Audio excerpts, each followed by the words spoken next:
This El Capitan Theater in Hollywood is one of the 21 theaters around the country doing an overnight 9-movie Star Wars marathon. The 500 tickets for this theater at $125 a piece sold out within minutes. Now, the movie, The Rise of Skywalker, is set to open in 4,300 theaters across America tonight and is expected to gross about $200 million opening weekend. That would be below the last opening weekend of the last 2 Star Wars films, but the second biggest opening of the year after Avengers Endgame. Now, it will be another 3 years before Disney puts another Star Wars film in theaters, but the media giant still has a lot riding on the performance of this movie. First, it's hoping to drive more visitors to its billion-dollar Star Wars lands at its domestic parks, which did get off to a slower than expected start. And second, it's hoping to increase the value of its investment in Star Wars for Disney+.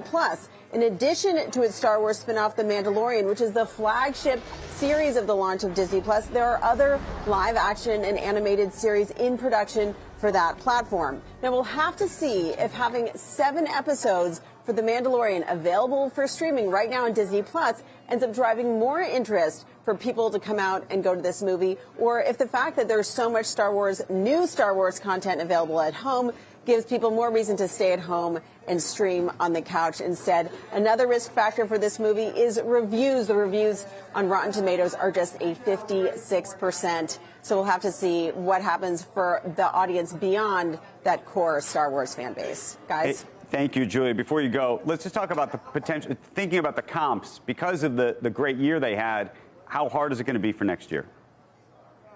Well, look, Disney has absolutely dominated the box office this year with 6 of the 7 biggest movies. The 7th is Spider-Man, which was a co-production with Sony. So really, Disney has topped every single metric this year. And I think next year is going to be interesting because, you know, they had Avengers Endgame this year that wrapped up the Avengers storyline. You have The Rise of Skywalker wrapping up the end of the Star Wars storyline. So there are a lot of reasons people are going to want to come out and see the movies this year. Plus, you have The Lion King, Frozen 2.